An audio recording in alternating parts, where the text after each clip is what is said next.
Hi everyone, welcome back. It's Yahweh here. Today's video is going to be a compilation of the photos I've taken on my Japan trip last year. I think I mentioned in previous video before that I've been wanting to make this video for a while. I didn't quite know where to start because I actually didn't have that many video footage. Mostly it was just the photos I've taken, so I'm gonna give it a try and hopefully you guys will enjoy it. So anyway, it was my first time officially visiting Japan, Tokyo, Japan to be specific, last year in February, right before the lockdown, pretty much. Yeah, I've actually visited Narita Airport multiple times. Pretty much every time I have to fly to Taiwan to visit my family, I would have a layover in Narita Airport, but I just never kind of planned to spend a couple days in Tokyo. So anyways, last year was my first time to actually plan just a few days in Tokyo before heading over to Taiwan. Yeah, it was a very short trip, so in total 4 days, but I literally only have 2 full days in Tokyo. So first day I arrived in the evening in Tokyo and just check into my hotel, and then just get myself kind of settled in for the next couple days. And on the 4th day I have about half day in Tokyo before flying over to Taiwan. So that was kind of like the overall time I have in Tokyo. I planned this trip about a year ahead, so I got a pretty good deal on flight and especially on the hotel. So I've done my research, and there's one particular hotel that I really want to stay in. It's Hotel Hoshinoya. It's actually a resort hotel. They have multiple locations in Japan, and I think also in Taiwan, and maybe some Southeast Asia country, if I'm not wrong. So Hotel Hoshinoya, this one is the location is in Tokyo, basically in the heart of financial district of Tokyo. So there's a lot of high-rise building, the jungle, the concrete jungle. Very nicely designed and constructed inside out, a lot of details, very exquisite. But from the outside, there's a lot of metal work, very kind of very cold, but then once you enter, there's just a lot of like wood interior, so it's very warm, very comfortable. Yeah, everything is just like very nicely thought out and executed. The best part about this hotel is the onsen on the 17th floor. There's a rooftop onsen with a skylight. Beautiful. The experience was just like, I have no words for it. You just have to, if you ever plan to visit Tokyo, at least maybe plan one night to stay here, just to experience that. Yeah, but I booked the hotel a year ahead, so I actually got a really good deal. I think 60% off on the hotel. So it was actually quite affordable with that deal. Yeah, this is definitely somewhere I will come back to stay again when the next time I visit Tokyo. So it's about 10 minutes walk from Tokyo Station, so it's very convenient to get to it just from Narita Airport. Just take the express train to Tokyo Station, and then you can choose to walk if you don't have a lot of luggage. It's 10 minutes, or you can take even the taxi. It's about 5 minutes, so super convenient. Yeah, but that is where I stay for 3 nights. Very enjoyable experience.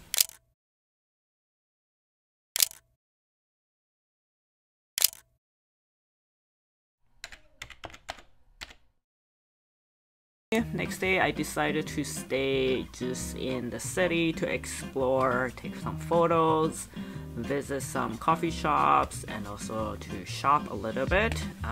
Yeah, so the next day I have a full day there, and the first stop, my day one, the first stop is Onibus Coffee.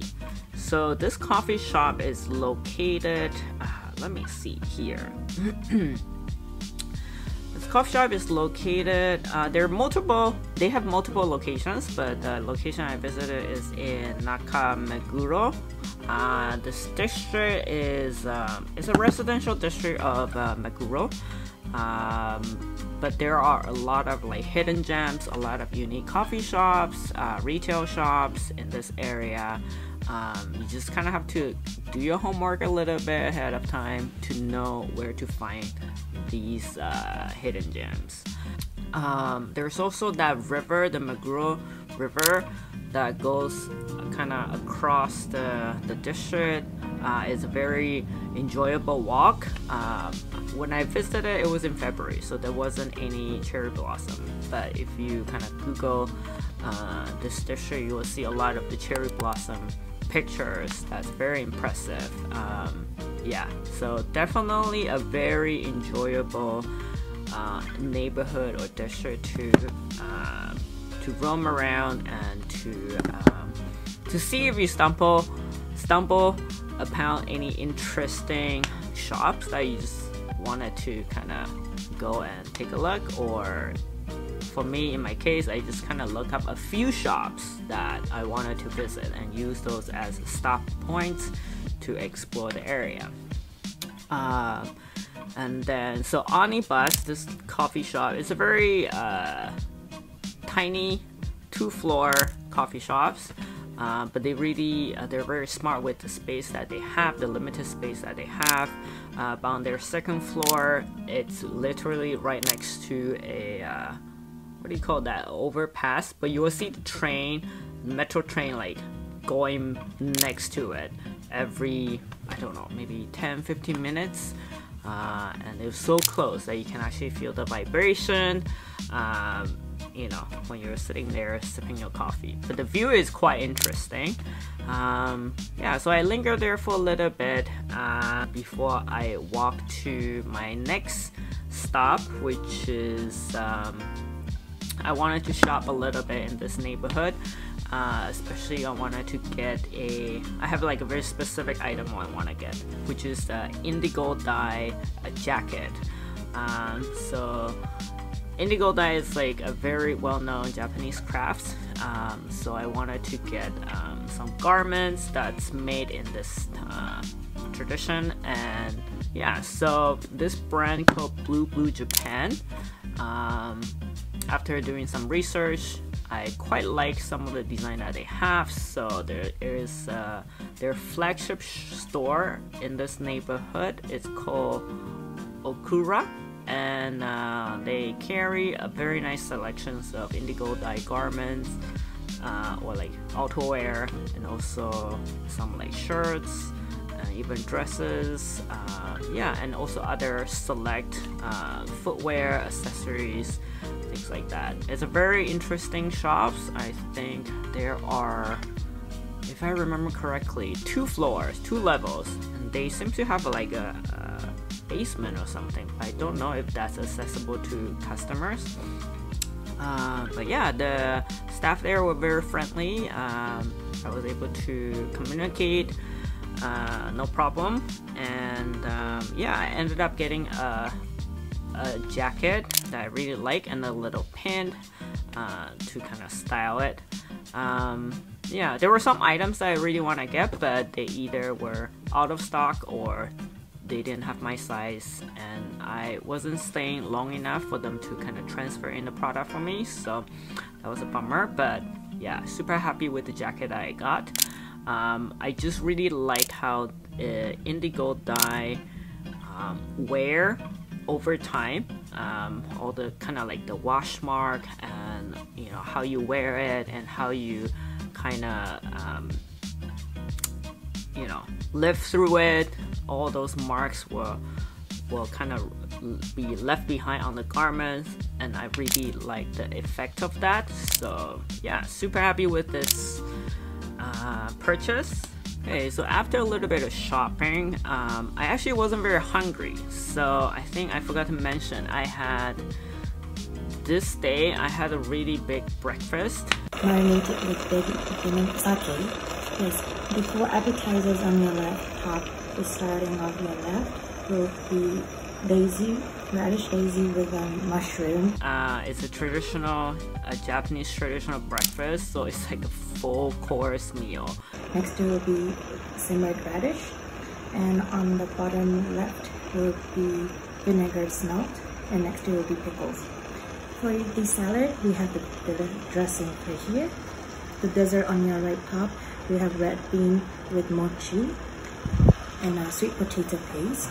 Next will be fruits with jelly on it. In the green bottle, we have burnt tea. Here we have rice. You may scoop it with the wooden spoon. And thank you. On your left will be miso sauce. And it's room service at Hotel Hoshinoya, but it was delicious, especially the rice. I finished the whole thing. I couldn't believe it, but I actually finished the whole thing. Yeah, delicious, but also it kind of kept me full until I didn't have to stop for lunch, which is great because sometimes I find that if you're running on a very tight schedule on your trip and you have to like stop to look for food or line up or wait for it to come, all these things just kind of I wouldn't say it's a waste of time, but it definitely sometimes I just feel like I could be moving on to the next destination and then doing this and that. But yeah, I didn't have to stop for lunch. I brought some snacks with me in my backpack, so I just kind of nibble on that before I move on to the next destination, which is a museum. So I think I've mentioned this before in other video as well, that the way I kind of usually plan my trip is I'll pick out like different interesting coffee shop I want to visit, because usually around the coffee shops you will find, like especially unique independent coffee shop, you'll find similar like interesting places to visit, or you will find interesting people gathering around that area. So for me, it's a good starting point to kind of plan my my kind of stop points. And also I would look up local museums or galleries to see if there's anything that kind of interests me that I want to visit, just to get a little bit of cultural immersion of what's trending in that particular city or area. So I kind of researched a whole bunch of different museums that might interest me, and then I ended up deciding to visit this one. It's called Nezu Museum. They have, I don't think it was any particular exhibit at the time that interests me, but they have a very extensive collection of pre-modern Japanese and East Asian art. I think that's their permanent collection. And one thing that really kind of enticed me to visit is the behind the museum there is a Japanese garden that the visitor can explore. So I thought it would be quite worthwhile to have a little bit of the the city experience and also a little bit of the nature experience at the same place. So, and it's close to how I plan my day. It's close to the nakameguro district. So yeah, so this was the museum I picked to visit. I spent a long time here, maybe my whole afternoon. The exhibition was exquisite. All the pieces that they have in the museum is just, it blew my mind. It's really enjoyable to walk through. The way they presented the whole museum structure, it was just very easy to navigate, and then there's a lot of space for visitors to view the art, and also to, if you need to take a break, to sit down and just kind of read through the guide. Just a lot of, I think, space wise, it was very nicely designed, and the museum structure was beautifully done as well. One thing that was really interesting is that when I was there was a group of Japanese lady in like very elaborated kimonos, and just their makeup, hair, everything, their handbag, everything was just like dressed so nicely, and it looks like they're part of like a high society women's club, and they were just there admiring the arts and have like some discussion about it.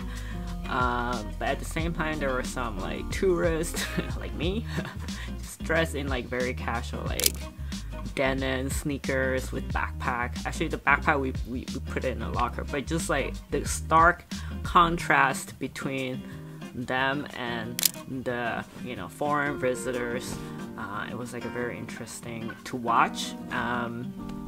The back of the museum is just glass, so as you navigate through it, you can actually see the garden. Yeah, so once I finished every floor, I went out to the garden to take a walk and just spend some time there. Took a lot of pictures, really enjoyed it. So even the architecture, like the museum itself, there's a lot of like glass and concrete, very minimalistic, but it's just like a more cold, like a cold structure. But outside in the garden, there's like bamboo, a lot of green, a lot of wood. So that again is like a very interesting contrast as well. But I think overall the experience was very put together. And then yeah, I thoroughly enjoyed the visit there. The admission is it's not very expensive either. But yeah, everything was just like very easy to navigate through, and it's not so big that you feel like you can't finish it in one day. It's the perfect size museum to spend in an afternoon. Yeah, so thoroughly enjoyed it, highly recommend it if you are interested in like museum or gallery visit and you're planning a trip to Tokyo anytime soon. Definitely check out Nezu Museum. And then after that, I made my way over to let me see here, Omotesando. So this is another district that I wanted to visit because there is like a very interesting coffee shop that I wanted to grab a few bags of beans before I go. It's the Omotesando coffee. So they feature multi-roasters all over the world, and you get to, when you go in, you get to try kind of like gelato shop. You get to sample different coffee before you decided to buy whatever beans that you would like. The baristas were very knowledgeable, and I think they're also very used to having foreigner tourists there, so English communication is no problem. They can explain all the details, kind of like how to prepare the coffee. They will have little instruction written down for you in each bean. Yeah, so that was my second coffee stop for the day. Went there. One thing to know is in this area, it's very similar to Nakameguro district, where these shops, they don't necessarily have like big retail signs as coffee shop or like whatever. You just kind of have to know what you're looking for and trust your instinct, trust your GPS, and then you'll find like a little door and hopefully maybe people lining up or something. Then you would know it's a shop, because they don't necessarily have a sign outside or like a sandwich board like here, like in North America. So everything was just very understated, very minimalistic, in the back alley, kind of mixing inside next to like a residential building. So yeah, very interesting experience. It's kind of like treasure hunting. You just have to know what you're looking for, and then you feel very satisfying, gratifying when you find it. But yeah, this district, there is some similarity between this and Nakameguro, but I feel like this district is a little bit more posh, more refined, whereas Nakameguro is more laid back, more casual. But either way, I feel like I really like their style, everyone's style in Tokyo. Very defined. It doesn't matter if it's casual or formal. Everyone is, when they dress, they're all very put together. Very intentional. Yeah, very intentional, which is I was really impressed. So which kind of, when I step out to explore the city, I become more conscious of how I dress myself. But yeah, one thing also very interesting about Tokyo is that every district is very distinct. So you would just kind of know when you walk into a district, you would know that, okay, this is different than maybe 2 blocks down. Yeah, just every area has its own distinct personality, which I find that's really cool. But yeah, that's pretty much it for how I spent my first full day. And then for that evening, I met up with a friend, actually the one who got all the cost key charm for me, and we took the train, about an hour train ride outside of Tokyo to visit another friend who owns a restaurant, and just have dinner there. So it feels really cozy. It was nice to kind of end the day with hanging out with friends, and yeah, so that was my first full day in Tokyo. And by the time I got back to my hotel, it was late, but I feel a very productive vacation day. So yeah.